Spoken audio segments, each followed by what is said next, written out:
Without further ado, hello, Sarah. Hey there. Okay, well, I'm glad to be back. I'm so glad y'all do Zoom meetings because it's nice to be able to have everybody coming from all the different places just to, because I know that we probably have genealogy societies with members all over the country, and it's just great to be able to do them this way. But I was super excited.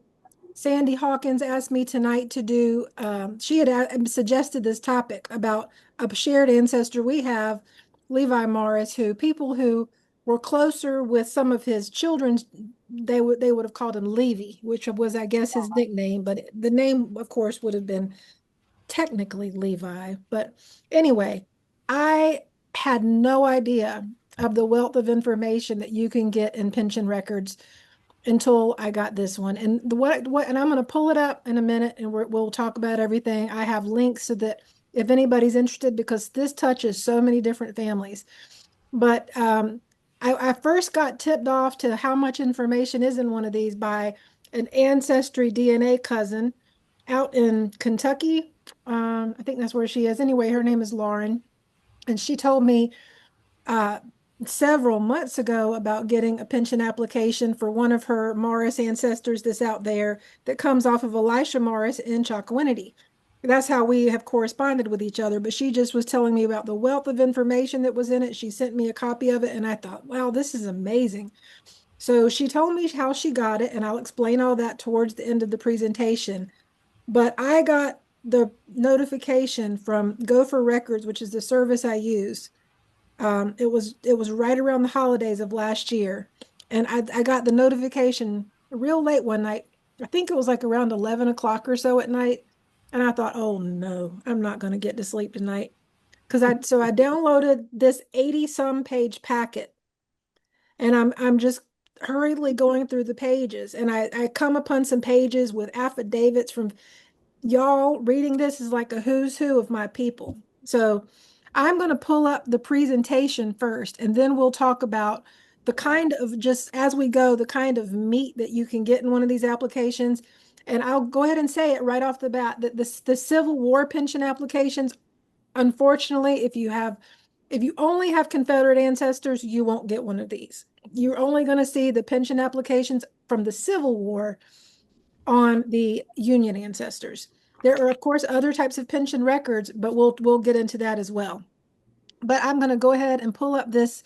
I made a PDF of this, and that way I can, and I'm going to, oh, I need to share my screen. Hold on.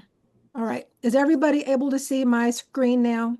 Yes. Levi Morris Civil War pension records. The journey is going to start, and I've calculated this back, and you'll see why as we get into it, but I've calculated this back to July 4th, 1865. Because as you'll see in the pension application, the death date for Levi Morris was July 8th. And all of this will make sense as we go through it. So we're looking at Independence Day, 1865. This is the first Independence Day as the war has ended. New Bern was going to be just exploding with excitement because people were glad the war was over. It was Independence Day, the first one that anybody could celebrate since the war had started. And so it was going to be a big deal. So we're in New Bern and it's July 4th, 1865. This would have been the North Carolina Times, which earlier had been a newspaper called the North Carolina or the Carolina Progress, I think. But what happened is, and I will be the first to tell you, I am not a Civil War expert. But I have done enough research on all this over the past few months to know that after the Battle of New Bern and after New Bern was conquered by Union troops, they took over the paper as well. And so at that point, the paper started being called the North Carolina Times. And this is a picture of that from one of those Civil War photograph archives. And so what the North Carolina Times did, it published a daily paper about all the news having to do with things that were happening around North Carolina, but also having to do with the war. And it was obviously going to be from a Union slant because the Carolina Progress had, or the Carolina Progress, which had been there before, had been trying to be sort of Union open-minded early in the war, but then it quickly shifted to Confederacy. And then, of course, after the Battle of New Bern, it just went fully, it got taken over by the Union. It was actually, I think, a regiment from Massachusetts, and a lot of them were actually experts at printing because they had been involved with the printing presses up there. So they came and they started doing this. So here we have this. Joseph Hill is a man from Craven County, and he's in New Bern this day. This would have been the first, as I said, the first Independence Day since the war had begun, and he probably visited the newspaper office, which also housed the post office. If any of you have been doing research on ancestry, you've probably gotten hints where one of your ancestors' name shows up in a newspaper, and that's because they have a letter waiting for them at the post office at New Bern. This is exactly the kind of thing it would have been talking about. Now, surely, when Joseph Hill was in New Bern, he would have picked up that day's paper. And if you want an idea of what it would have looked like, this was the Daily North Carolina Times. And so this is just some things from the front page of that paper. Let's see, I'm going to try to make this. All right. So this is something about July 4th. This is like talking about 4th of July, 1776. Salutes talking about ringing of bells, a grand parade at the Episcopal Church. There was going to be services, music, and patriotic songs.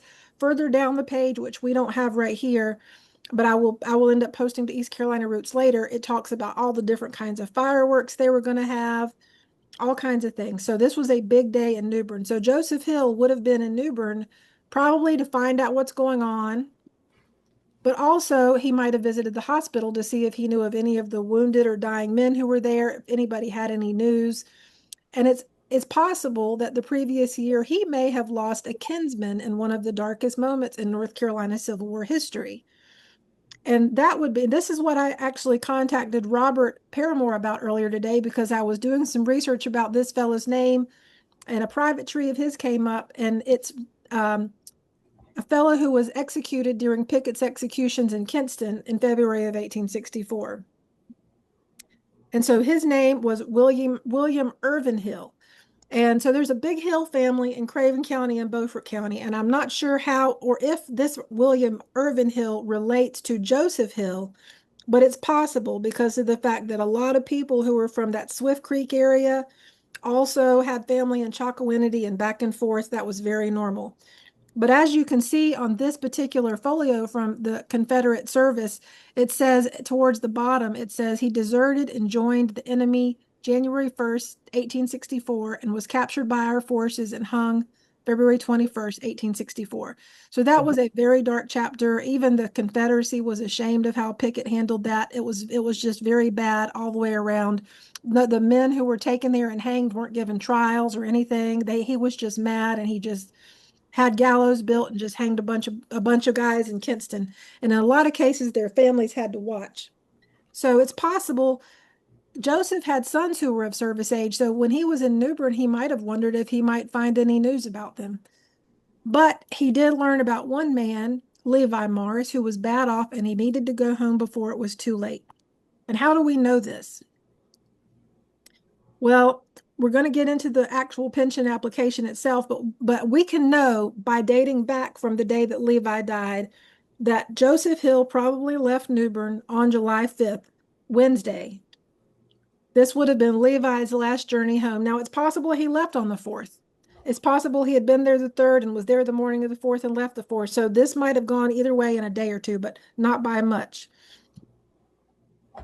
The pension application tells us he was brought home by Mr. Joseph Hill.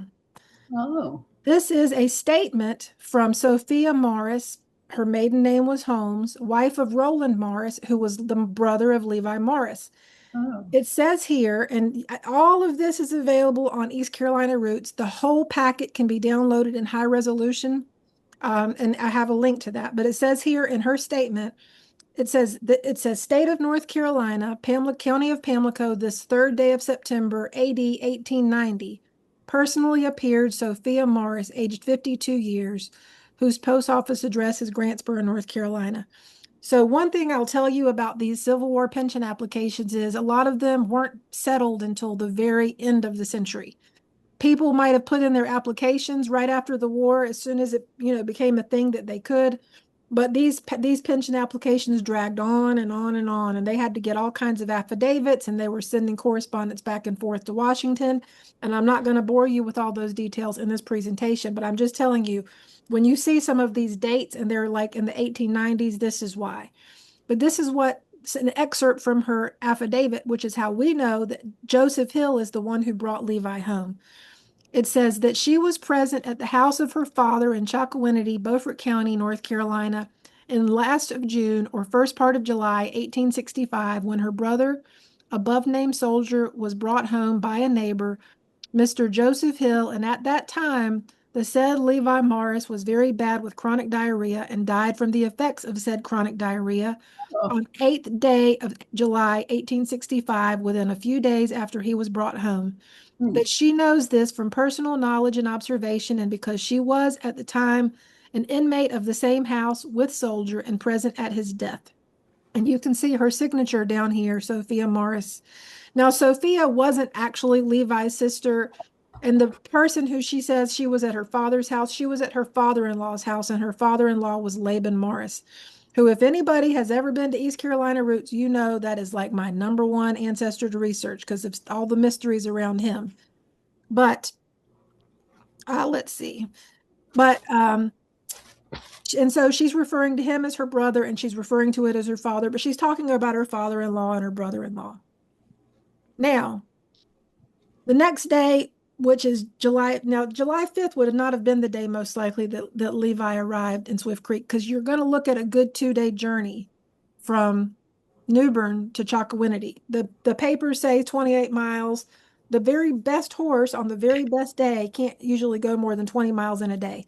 So we know that the trip was probably broken up, and Swift Creek would have been a natural place to break up the trip, which is a good thing because we know from census records and the pension application that Levi and his wife Sally, whose maiden name was Holmes, she was a sister of Sophia, whose statement we just read, had 3 children at home in July 1865, and this was in Swift Creek.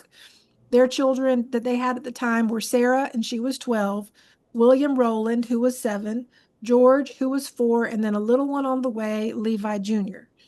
Little Levi Morris Jr. was born August 3rd of 1865. It might have been August 2nd. There's 2 different dates given in the pension application, but I was thinking about it, and it's possible that he was born late at night, and so they couldn't decide on the date to put down, but they finally settled on the 3rd. So when Levi arrived in Swift Creek in that cart, it would be the last time his wife and children saw him. Now, I want to paint a picture for you, because if Sally, his wife, was about to have that baby and she was a month from giving birth, and then she sees this old neighbor who's in his 60s bringing her husband home, and he's emaciated and he's bad off because he's been suffering from this for a time, which you'll learn later. And then she's got these little children. She probably was thinking, I love you, but you need to go to your daddy's house because I can't take care of you here with the children. I mean, I can't even imagine. So it might have been Levi who said, I'm not going to stay here and make you take care of me, because he was really, really bad off. So the next day, July 7th, surely Joseph Hill would have gotten him to Chocowinity.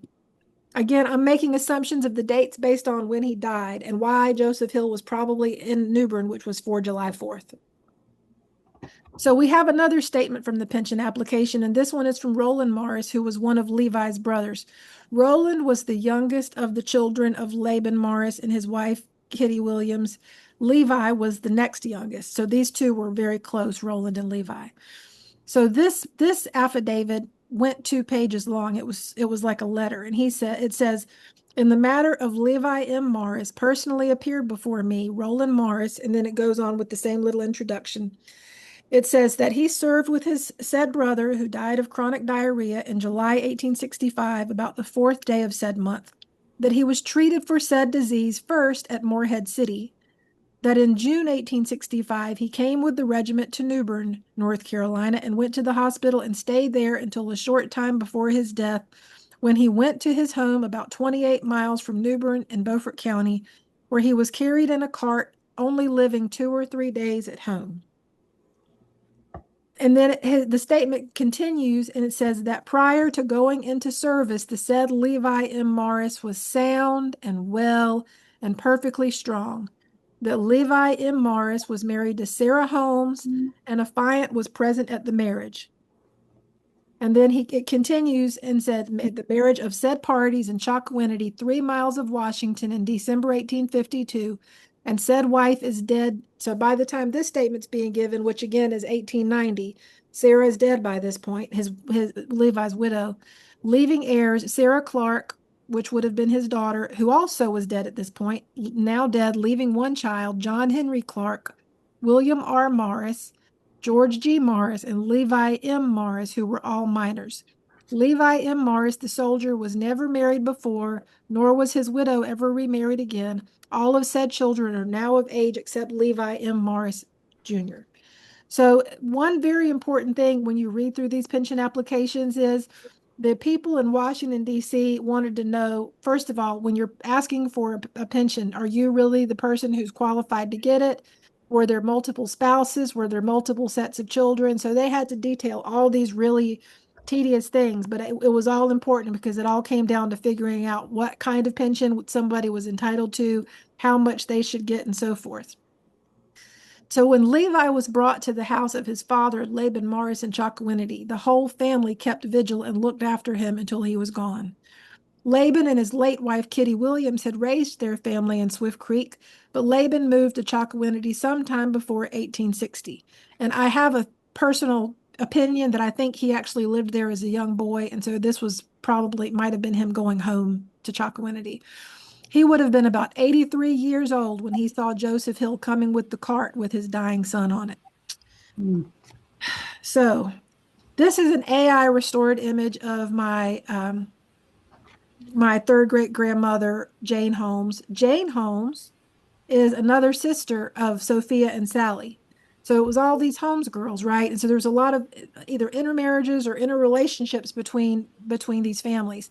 Jane Edwards said in her affidavit that she nursed Levi in his final days. Jane was married to Harvey Edwards, who also gave an affidavit in the pension record. That said soldier was brought to his father's house in said village of Chocowinity a few days prior to his death, having just received his discharge from the service, and being well acquainted and interested in him, they went to his room often to see him. Jane Edwards actually went as far as to say that she sit up with and helped to nurse the said soldier from the time he was brought home until his death, and then that he had frequent discharges of bloody mucus with terrible pains and cramps, and finally died from weakness and exhaustion caused by said disease.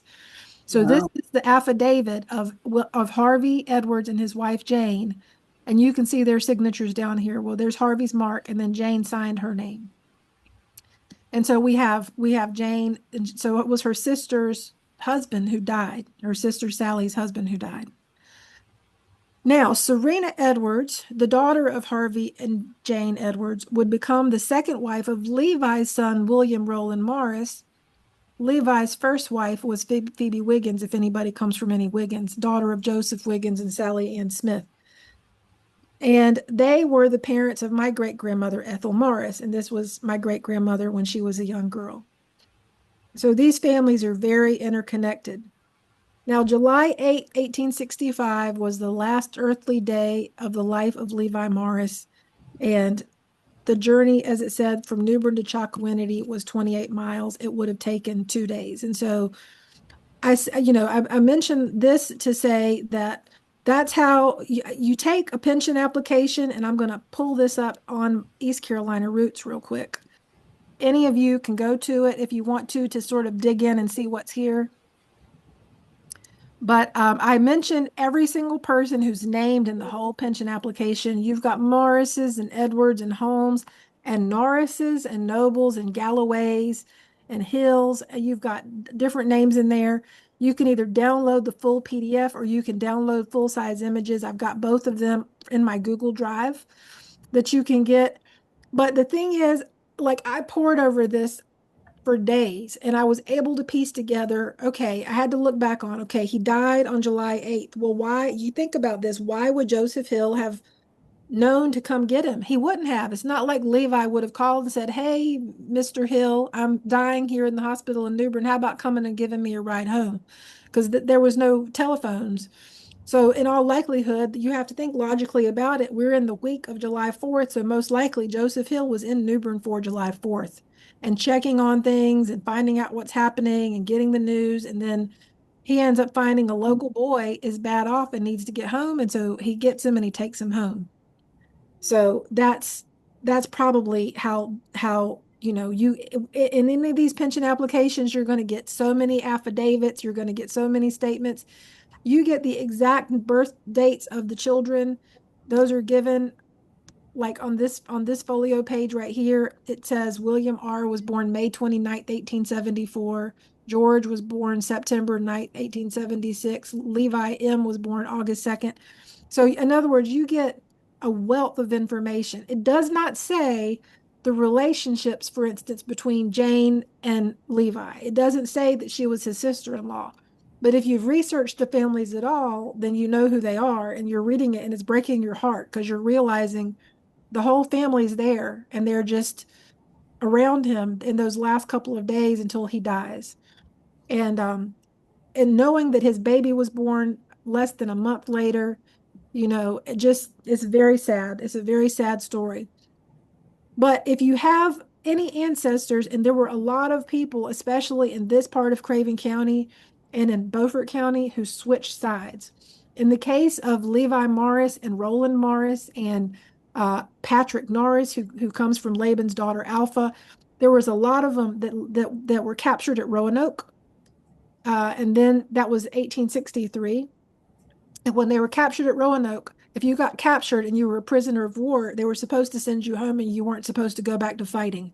But the Confederacy had already conscripted them once, and then they conscripted them again. They were trying to press them back into service, and they were basically like, "No, we're not going back into the service for you." So instead, they went to Little Washington and signed up with the Union. Chances are when they were prisoners at Roanoke, they might have seen and thought that they had better quarters. Maybe they thought that the Union soldiers treated the men better. I mean, who knows why? But I can say that I know for a fact that, and I know that there's the states' rights argument, absolutely. But I do know for a fact that none of these people were slave owners. And so they might have felt in some ways like this isn't my fight, you know. So that could entirely be part of the calculus. And the Holmes family were free people of color. So any of you who come from the Holmes family, John Holmes Sr., which would have been the grandfather of these women we were just talking about, he and his whole household were listed as other free in 1790 and 1800. And it's not until he dies that the family starts passing as white. So there's a lot of dynamics here. But if you end up being interested in seeing what kind of Civil War pension applications or other pension applications are available, I highly recommend this site. Let me open this up. Goforrecords.com, and I'll provide a link. In fact, I will provide a link in the chat if it lets me. So goforrecords.com. So goforrecords.com, I never had heard of this until Lauren told me about it. And basically, Gopher Records, they go right to the archives in Washington, D.C. Their prices are anywhere from 40 to 73% lower than prices at National Archives. They'll give you color scans instead of black and white scans. Then it's also typically less than a 2-week turnaround instead of many months from archives. I got 1812 pension item from Laban Morris, which there wasn't much to that, so I didn't report much about it. But the Levi Morris pension application only took 6 days. And anything that you could submit if you make an application for something from Gopher Records, like if you are able to find, for instance, an index card for the pension, that will save them some time if you attach that to your order. So an example of where you would look for that is this link, which is the U.S. Civil War Pension Index. If you find one of your ancestors' names in here, if you provide that index card and then you make a request, that helps them a lot.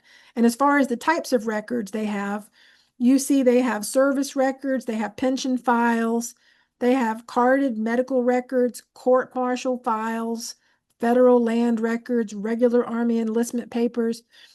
And then if we go to service records, then it'll tell you what kinds they have.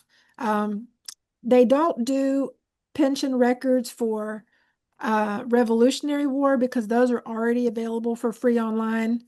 And let's see, pension files. Yeah. Oh, no, actually, they do. It does say they have Revolutionary War, but it says they're available online. So maybe they just mean that they're available online. But the Mexican-American War, early Indian Wars, Civil War, Spanish-American War. So there's all kinds of wars that they have pension records from. And they have all the instructions on their website. And if you wanted to ever make an order from them, then you would just you would set up an account, and then once you set up an account, you can place an order. And if you go to place an order, it's going to ask for things like your soldier's first or given first name and then their last name. If you know of any aliases, you can put them there. If you happen to know the regiments or states where they served, if you happen to know the name of their spouse and anything else you know about the soldier, and then you select the war and you select the specific bundle that you want. They have a lot of different bundles that are available. And if you have that index record, for instance, from the Civil War or any other index record like a War of 1812, you upload that and then they'll be able to turn around and give you they'll give you the records. You'll pay for them and then they'll send them to you. And if for some reason they don't have them, then you don't have to worry about paying anything. I'm trying to remember if I paid before or after. I'm almost thinking I didn't have to pay until after they found them. So I'm thinking, and I'm sorry, I don't remember, but it seems like they look it up, and then if they actually find it, then you pay to actually get your download, and that's how it works. So it's not like there's a risk of asking if you have the information, but you'll find out in the process. So anyway, that pretty much covers the pension records and the kinds of information you can get. So did anybody have any questions? So you said for Confederate ancestors, there's not going to be much info. No, and it's good that you asked that, because let me give you an example of something. Let me pull up. I think I've got it in here. Oh, I'm going to pull up a different one. For instance, the Union soldiers would have descriptive information about whoever was serving. So like if you had served in the Union, they actually would have a card for you in your Civil War service record that will give your height, your hair color, your eye color, and your complexion. The Confederates didn't do anything like that, and it boggles the mind. I mean, because I have ancestors who were also Confederate soldiers, and but then you don't end up. Is it this one? No, it's a different one. I'm going to show you what I mean though. Patrick Norris. Patrick Norris was a grandson of Laban Morris. His mother was Alpha Morris. But I think I have his Civil War papers here. I think this might be the one. Let's see. Yep. So you see how this says he's 24 years old. He's 5'6" tall. He's got a dark complexion. He's got gray eyes and he's got dark hair. And he was born in Craven County and he's a farmer. The Confederacy just did not seem to care a whole lot about any of this. You don't get these kinds of descriptions from the Confederate folios. And also, since the Confederacy didn't win, there was no pensions to be given. So that's why you don't really have the pension applications from the Confederate soldiers. Revolutionary War, if any of you have Revolutionary War ancestors, there's a wealth of information in those too. And you might have already seen those online. If you haven't, those are definitely worth going into, because it'll mention somebody who their wife was. It'll mention maybe where they were living when they enlisted. If there's any controversy in their application, you'll get a lot of people giving statements about things. And so it can be very illuminating. But when it comes to the Confederacy, no, unfortunately, as far as pension records, you're not going to find a whole lot. What is the best source to go to for American Revolutionary War ancestors? Right. I've been getting mine from Ancestry. And so I don't know if you have a paid Ancestry membership. I I don't currently, but I'm going to soon. But anyway, but that's what you do. That's what you would do. Yes, through in fact, I'll show you how I can show you what that looks like. And just let's see, I'm just going to go to Google Chrome. So if I come back to this and I'm going to look up another ancestor, and then show you what you're dealing with. So, because it helps so that you know like what to expect if you get an application like this. So Roland Ledbetter. Roland Ledbetter was the father of Laban Morris, best we can tell from DNA and from oral history. And he served in the Revolutionary War a short period of time, and his pension was denied. But this is what a pension application looks like in Ancestry. And they have this whole database of Revolutionary War pension and bounty land warrant application files. But when you get into his application, it starts off with a title card like this. And then it will say selected records, and then there'll be a section of non-selected records. But so this here is talking about state of Tennessee, Marshall County, on the 3rd day of September, and it explains who he is and how old he is and where he appeared and who he appeared before. And then it says that he entered the service of the United States under the following named officers. So then it names who he served with. It says he joined at the age of 16 or 17 years old. He says he was drafted in Wake County, North Carolina, and served a tour of 3 months. And he just goes on to describe where he went. Then when he served his next stint, where he went for that one and who he served under. And then you end up having to have for also statements from other people who knew him at the time and who can attest to what he's saying. There is a specific question and answer section where it says, where and in what year were you born? He says, I was born in Brunswick County, Virginia in the year 1764. Have you any record of your age? I have none. Sometimes they'll say, I have a family Bible. Where were you living when you were called into service? Where have you lived since? And he goes on to explain he lived in Wake County. He now lives in Marshall County, Tennessee. He also mentions other places he lived.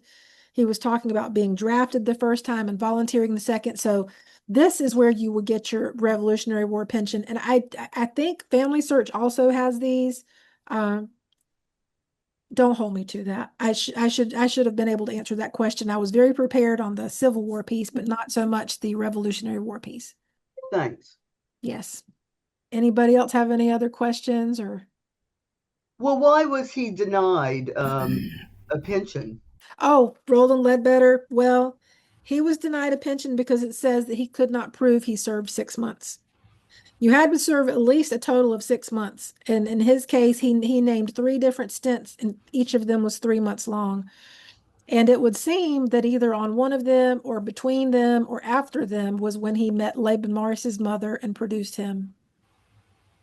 So, so there's no telling. And the fact that he claims one of his discharge papers got accidentally burnt. Like there's all kinds of questions, you know what I mean? And I've gone back and I've actually, Sandy, I know was saying earlier, she doesn't want to use AI for anything. I use AI all the time. But a great use of AI is this, and that is I actually uploaded Roland Ledbetter's pension application to AI, and I said, help me fact check this. Help me go through this pension application and tell me, because I know he's going from memory and he's an old man when he does this, right? And he's moved away and you didn't have the computers and you didn't have phones and you didn't have photo albums and all the things we have to help us remember things. So I'm thinking he might have forgotten some details or gotten some things mixed up. So AI was actually able to read his pension application, go and do the research on the things he was talking about and come back and say, well, for instance, he says that he, was there when the legislature was meeting at Hillsborough, but they didn't meet that year. It was the next year. And it was able to go through a lot of different little things that he mentioned, but he was remembering them a little bit off. I mean, he was a little bit off on his timing to the point where I think he actually served a year later than he says, which would push all the other dates out about a year. And it's helpful in that way, when you can do that. Now, I'm related to Morrises, but the Morrises I'm related to live near Belgrade, Maysville area. They're my Morrises. They're the same ones. Oh, really? Yeah. Well, yes. Let's put it this way. If you're talking about where Morristown Road is in Stella, the Morrises that are the Morrises that are over in like Pelletier area, Stella area, that neck of the woods, then this the same Morrises. Well, these were the Grants Creek area Morrises Okay. that live near Riggs Road, which is east of Belgrade, off of the Swansboro Belgrade Road. Okay. And they married the Riggs a lot. I And know who you're talking about. Okay, I haven't been able to find a connection yet, but I've wondered about it because so many of our Morrises did end up moving down to Stella. It's like, why would you move from Stella to Stella from Vanceboro? You know what I mean? But they did that in the early 20th century. It was a whole bunch of them left Vanceboro and they moved down. 1905. Say what? 1905. That's right. That's right. That because Mike Morris lives in Stella, and he's my research partner. He's probably my parents' age, but he and I are research buddies. And I've wondered about those particular Morrises you're mentioning, though, because you're right. I haven't been able to actually find the specific connection, but I know you're talking about. right. Brycey Morris is as far back as I've gotten, um, but yeah, there's a lot of intermarrying of Riggs and Morris, and so anyway, one of these days when I have time to do more research, I'll get into it. Yes. Have you done an ancestry DNA test, by the way? No, all this stuff. I had a child really late in life, and so I'm just kind of I'm trying to get through high school now, I and understand. I understand. yeah, and but I'm looking very, very forward to doing a lot of research. And my great great grandfather grew up as a Riggs. I guess he's a Riggs, but in 4 years after the Civil War, or Uh-huh. rather 5 years after the Civil War ends, when he signs up for the census, he becomes a Lloyd. Huh. Yeah, and so I'll just have to I have to do DNA and just find out. I would imagine what happened is maybe the oldest daughter in that family who never did marry, Yeah. that maybe she had him with, and my grandfather always said that his father was Thomas C. Lloyd, that the father of George was Thomas C. Lloyd. Well, if you know with our Laban Morris history, the case with Laban was his mother, his mother was not married to a Morris. We had an oral history that we weren't really Morrises, we were Ledbetters. And then I still don't know who his mother was. I have a hunch. I know roughly who she was, but I don't know specifically. But I found the name change application from 1810 where the General Assembly changed his name. And so that was golden. When I found that was just like I had never heard anything like that before. Now, why did they change his name? I wish I knew, but this is what I do know is that in 1810, early that year, like in February, Laban Morris was subpoenaed along with David Averitt and some other people to appear in a civil case between Joel Wall and John Chapman in Craven County. And it's in December of that same year that the General Assembly records his name change as a private law. And it's very interesting when you read it. It says Laban Morris and his sons, John Morris and William Morris, their names to be changed actually to Morris from Henby or Henley, which doesn't make any sense because his name ends up being Laban Morris, but it does not say it's because he was illegitimate. The others in the name changes for that year says to legitimate them, but in his case, he was not being legitimated. In his case, he was just changing his name. And the thing is, he was married in 1805 as a Morris, which tells me everyone already knew him as a Morris. In the community, people had always known him as Morris, which means his mother was probably a Morris. And the fact that there is no bastardy bond it suggests it's possible that the mother was actually a Morris. She might have had a marriage of convenience to a Henley, so there was no embarrassment of a bastardy bond. But then there was not much of a marriage there, and then she ends up marrying someone else. And I have a hunch about that. I have a hunch it might have been David Averitt, who was in Swift Creek, who, like a lot of Averitts and Averys, come from. But I'm not positive about that. I have a whole article about why I suspect that. Anyway, it's fascinating stuff, but once unfortunately that year is one of the few years there are not petitions for name changes. It's almost as though somebody took them and hid them just to aggravate me. Yeah. Well, I can't hear you if you're talking. You're muted. There we go. Was that in a county court? The name change. The name change happened in the state, the General Assembly. So the state of North Carolina did it as private. They did it as a private session law, but he had been subpoenaed to court in Craven County because it was a basic civil case. But if you think about what happens when you have a civil lawsuit and you're subpoenaed, you're put on the stand, and the first thing you're supposed to say is, please state your full name. Everybody knew him as Laban Morris. He was subpoenaed as Laban Morris. But if he said his name was Laban Morris, and then if a lawyer asked him, is that really your name? Like, let's say somebody else in the community knew the history of his family and told the lawyer, ask him, because ask him about his name. That's not his legal name. It might have been something like that, but it seems like that court case was probably the catalyst for the name change at the end of the year. And the name change was actually in the state. Yeah, that's how they used to do it. They were written as private laws. Private laws. Because I have, through DNA, I'm a Richardson. Through DNA, come to find out we're all Riggs. So I was wondering about that. So that was as early as 1805. That was as early as we know for a fact he was already Laban Morris in 1805 because he gets married, and he has a couple of guys who are well-to-do guys who are bondsmen for him.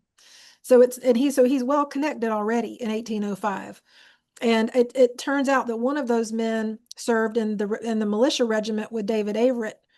It seems like a lot of people in Laban Morris's life were involved with that regiment. But like I say, I have a whole article about that. I don't want to get into the Laban Morris weeds too much, but but I've learned so much about the scenarios, and like when you think about human nature, and when you think about the way that these some of these things would have unfolded, practically speaking, especially in the 18th century. But in your case, I mean, it could be that there was a name change, but it's also entirely possible that there was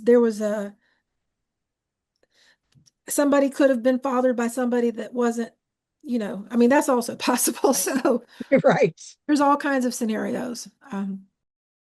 That's all for now, but for the full presentation or the full Q&A, please visit the Craven County Genealogical Society's website or Facebook. Links mentioned in the video are in the show notes or may be found in the related post at eastcarolinaroots.com. As always, thank you so much for watching, and if you enjoyed this, please like and subscribe.